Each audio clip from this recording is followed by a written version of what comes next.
Hello, my name is Voya and welcome to My Deep Guide. In today's video, I'm going to be talking a little bit more about the upcoming tablet or Kickstarter project Reinkstone R1. We are now in the beginning of July, and towards the end of July, I believe July 22nd, the Kickstarter campaign ends for the Reinkstone, and it's already now financed, so the campaign is a success, and they are now trying to reach further goals to, get like bonus goals and all that kind of stuff. Now, in the meantime, some information has surfaced and some clarifications have surfaced, and even some preliminary reviews, for example, the ones on Good e-Reader, have come out. But the cause for this video is the recent update or the recent notification that Reinkstone team released, which was the update 1.1. So that's the primary thing that I want to address, kind of to mention, and also to address some of the things, again, to summarize a little bit of information that was floating all around and just offer a commentary on it. First things first, just a couple of days ago, Reinkstone R1 team released an update version 1.1, which is not the one that we got to see on the Good e-Reader review, simply because the update came too late. Now, maybe we will see it in some of the other media resources that received one of the 5 units that came out as review units. So hopefully they'll be able to actually do that, and hopefully Good e-Reader will also do an updated review and maybe like a back-to-back kind of comparison, because there's nothing like hands-on experience, so that would be interesting to see. So here is the list of the system improvements that they've listed in the update 1.1.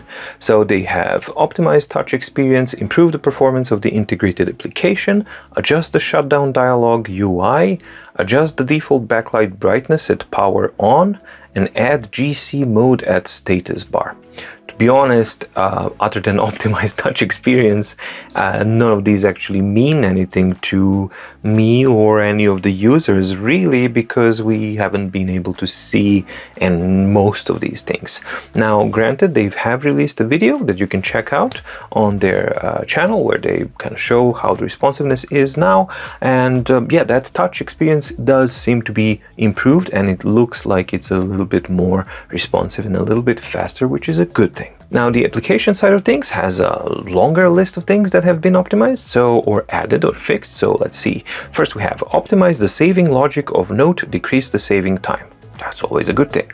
Solve the voice record crash in Note. Didn't know there was one, but good if they fixed it. Archive all related functions showed in settings preference. Adjust the font size which appeared after long pressing app. Solved the abnormal name length of the new group in Note.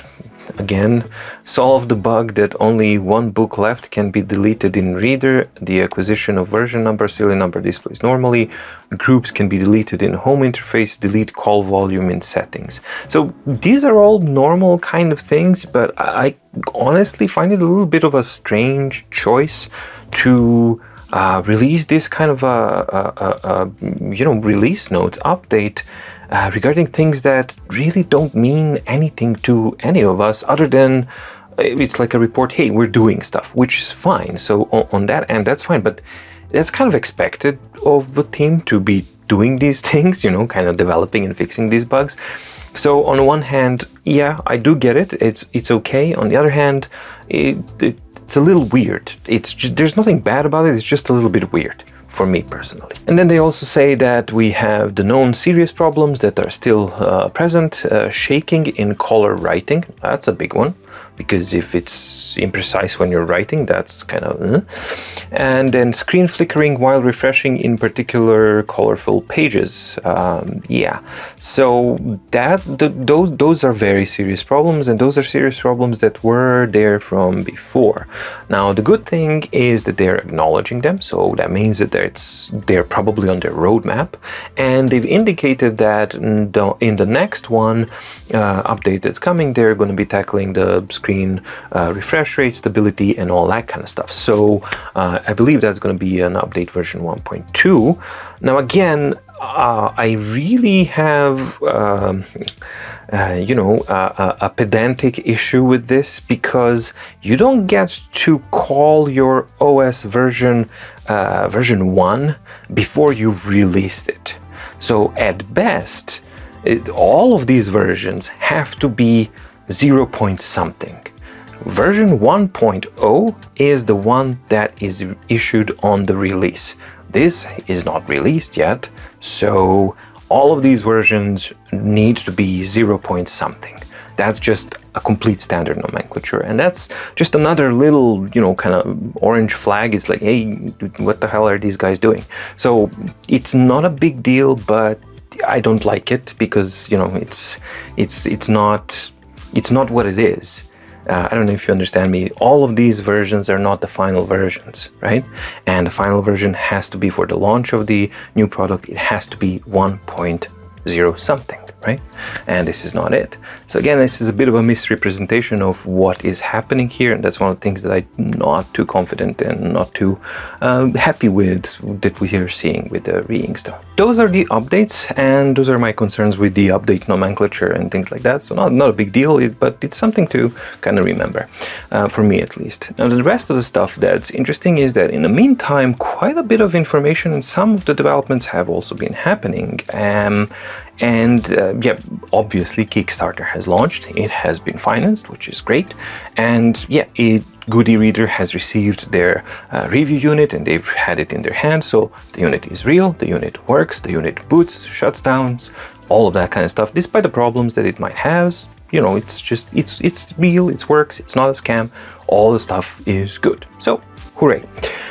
Now, there's a couple of issues here that also kind of came up, and the number one that was coming up is the relationship between Reinkstone and the ePad, or the Whiskey eWrite ePad, or as we've come to know, the entity that's behind all of these things is basically the v1.10 company. Now, granted, the community had to press Reinkstone extremely hard and long until some form of clarification was offered on their part regarding this thing, regarding the relationship between the ePad, or what they call it, I don't remember what they call the company, but ePad and the Reinkstone. And basically, what it comes down to, according to their explanation, is that v1.10 is the company that is behind Reinkstone, and v1.10 has their own R&D team that is developing the Reinkstone. Now, v1.10 also manufactured ePad, but that ePad product was a part of a different R&D team, but that one is never actually identified. Is it a Whiskey R&D team or something else? But they're trying to create this distance, which is kind of impossible to do because you are still under the same umbrella. So that's one of the things that I really don't like. They're not owning up to what the reality is, even when they were pressed hard against the wall. Not crystal clear, not transparent, kind of wiggly. I don't like that. Now, second thing that also came to be clear is that when they started marketing Reinkstone, they were saying that it has their own re-ink display, right? They had a certain set of specifications. One of them was 300 ppi for the black and white. Now, all of a sudden, then they decided to rename their display to DES, because that's the technology that's used. So to DES e-paper screen, because re-ink and e-ink was too close and people were somehow confused. Now they decided to rename their screen into DES e-paper screen. Now, here's the problem that I have with that. It's not their screen. It's an off-the-shelf screen from a company called Good Displays. And they're a reputable company. They provide e-ink screens, e-paper screens, DES screens, all sorts of screens, and you can just go to their display, click on DES, and you'll see the whole range, including the top of the line 10.1 inch, exactly the same specifications. And lo and behold, then they changed their specifications as well. It's no longer 300 ppi, it's now 280 ppi when black and white. So how don't you know specifications of your own display that you've built? That's like what we're talking about here. How can you misrepresent, how can you be confused that all of a sudden, oh, it's not 300 ppi, it's 280 ppi, close enough. Well, maybe, yeah, true, close enough, and it's still good and better than the other devices, but it's not the original information, if you know what I mean. So again, what is going on here? Why don't you know specifications of your own display if it's your display? If it's not your display, why do you issue an post where you say that we've updated our display to make it faster because we can? Why do you issue an update on a Facebook group where you say we have decided to rename our display to avoid confusion between e-ink and re-ink when it's still not your display? Why not come clean? Again, misrepresentation of things. So I don't like that. I really don't like that. Now, one other thing that I was able to get from the good display technical sheets of that panel is that it's a glass panel display. So it's going to be fragile, it's not going to be flexible, so it is going to be a glass panel, which means they will need to add some kind of a surface on top, like a paper-like screen protector or something like that, to offer a paper-like type of experience. And also, because it's going to be an all-aluminum build and glass combination, it's going to have the fragility element of the Remarkable 2 or Books Note Air as well. So that's something to keep in mind. And also the panels, the Good Displays panel technical specifications say that the estimate lifetime of the panel itself is around 5 years. So that's the estimated lifetime that you can expect from a device like this, which is, I think, fairly standard. Taking into account all of this new info that came out and some of the other stuff that has been happening, I wanted to offer two categories: what I don't like about the Reinkstone campaign, company, product so far,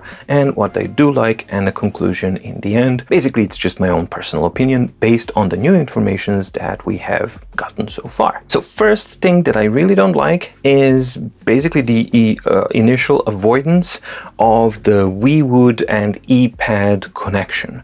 It seems that they've tried as best as they could to avoid that connection and to avoid transparency regarding that issue. So that's the first point that I really don't like. The second point, it's the misleading and the misrepresentation of the display that is being used. It's not their display, it's not called this way, it's a good display, and you don't see other companies actually saying, taking an e-ink panel, for example, like a Carta HD, and calling it something else. The third thing that I really don't like, and this was a deal breaker for me, was the mishandling of the super early bird special for the Kickstarter campaign, which was a 40% off, something that I actually got. And it was always presented, and you can find emails, you can have Facebook posts, everything that you might want, where two keywords have been repeatedly used for this thing, which is reservation and locked. When the Kickstarter campaign came out, and if you weren't quick enough, your locked-in reservation meant squat. Like absolutely nothing, because it was gone. Now, in order to mitigate the problem, the complete screw-up that happened there, which is beyond denial, because nothing was reserved, nothing was locked in. That's just, essentially, it was normal Kickstarter campaign, first comes, first served. That was it. There was no locking in, there was no reservation. And then they said, oh, we have our VIP pledge, which is $1, right? And that pledge guarantees you one thing and one thing only, which is you get a newsletter update. You subscribe to a newsletter update. Now, what they want you to do is, because of their mishandling of this super early bird special, is that you pledge to the VIP the 329, or there's a table of the values what you want to actually add, and trust that they'll just manually update it once the Kickstarter is all done. They'll just manually type it in so that you are good to go. But the moment you pledge $329 or more for shipping or for cover or something else, you're pledging that amount of money for an online subscription of a newsletter. That's it. And that was a complete deal breaker for me, because, you know, orange flags all over the place. But when I see something that's handled like this, and the solution that was offered is this, that I'm afraid this is completely unacceptable to me. So at that point, I decided that I will not be backing up this project. I will not be getting the unit or anything like that. I might get it once it's launched. And of course, yes, then it's going to be at full price. But yeah, this is not something that I can or want to support, because all of these types of behaviors are just simply a little bit too much for my taste. And then we had the good e-reader coverage, the unboxing, which was, we couldn't actually get too much. And I do get it. They wanted to give them a week to, you know, get an updated version, which is totally fair. But I also understand why they launched their review after 1 week, because apparently Reinkstone didn't communicate with them. And if you don't have any communication, well, you just go ahead, because of course, what the hell are you going to do? You're just going to wait. So that's another huge red flag, because this is the first time that a review unit is going to be displayed to the world and you don't communicate. It's very strange to me and very alarming. Now, from that review, we can actually see that the performance was not promising. Now, granted, that was the old version of the software, and Reinkstone has shown a comparison video between the two versions. That the new update updated performance quite considerably, which is great. And Good e-Reader has said that they will do an updated review with the new updated version to compare the performance, which is also something that I'm looking forward to. But initial results of the writing itself and the screen refresh is not something that I'm happy with, and the ghosting is very, very bad. So hopefully the update next one or the one after that will resolve the refresh speeds and the frankly rather terrible ghosting that we can see so far. In the coming updates that might be resolved, but so far not very promising. And the final thing that I don't like is the choice of the 5 review units where they chose. Don't get me wrong, it's not about if they sent it to me or JB or not. No, that's not a thing. There's much bigger channels that can give them a bigger exposure. I totally get that. That's fine. By the way, love you guys for the support. That's really nice, but you have to also understand it's a small channel. Yeah, big strong community, yes, lots of buyers and all that kind of stuff, but then again, you can't compare this channel to, Gizmodo or something like that. But then again, there's a bit of a problem here. Majority of the review channels that have been chosen don't have any kind of an e-reader ecosystem. So it really poses a question, what kind of a review are we gonna get? Because it's people who are not interested in this world. It's a very different type of world. It's a very different type of niche technology and everything, expectations. So that's something that I think is a very strange choice. And again, talks about prioritization of things, how they see their product and how they want to place it. It seems like it's just numbers for them and just exposure, not the quality, just the quantity, and that's something I don't like. All right, so are there things that I do like about it? Well, I like the design. I think it looks good. I like that it's using a brand new technology, which is DES, which is excellent thing to see. I like that it's a real device that has reached people, independent people, testers who are able to actually test it and check it out. And I do like, despite the team criticism that I've had, I do also want to issue praise that the direction of the team mentality and what they are actually showing as their approach is that it looks like it's slowly changing. They seem to be more open about points of concern that are expressed by their users and, well, not users, but the community itself. So that, I think, is a good thing. But then again, you also have that kind of worrying part of no transparency and misleading.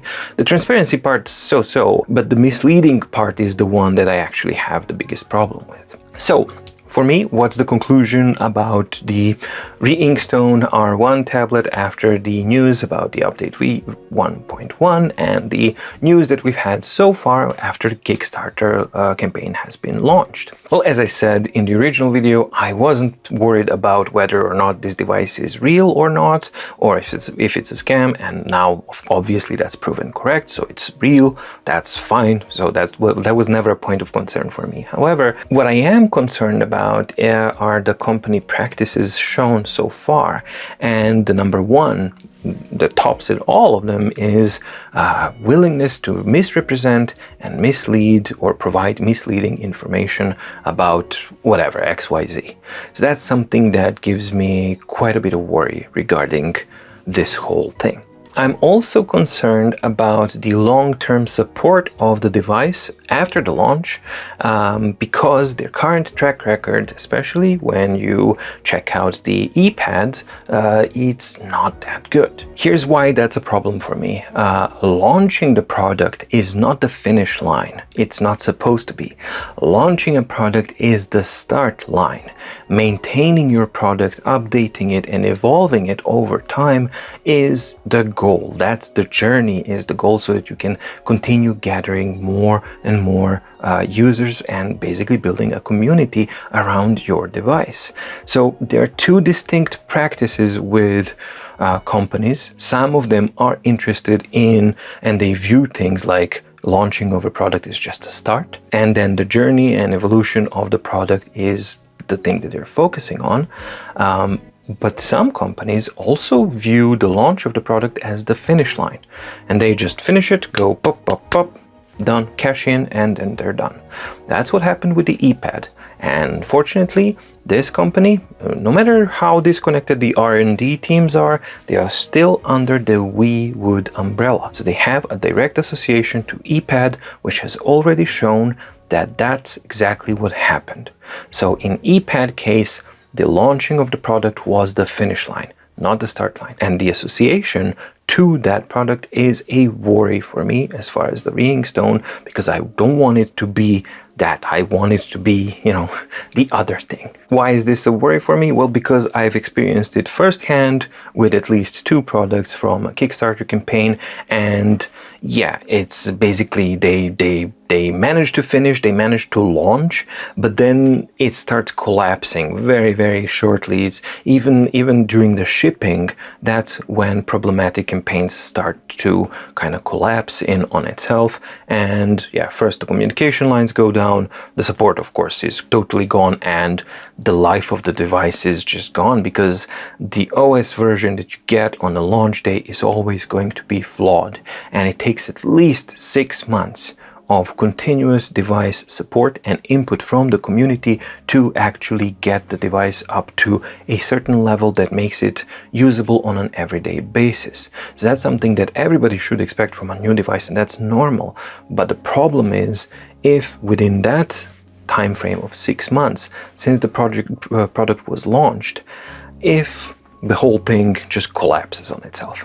It has happened before, it has happened many times, it has happened with the ePad, so yeah, I think that this kind of worry, as far as I'm concerned, is fully justified. Hopefully, it's not what will happen this time. Hopefully, they've learned from the experience with the ePad, because that's also a possibility. Please don't forget that that's also a possibility, that people can learn and should learn from their mistakes. So, benefit of a doubt, I still do leave it open that maybe they won't repeat the same thing that happened with the ePad.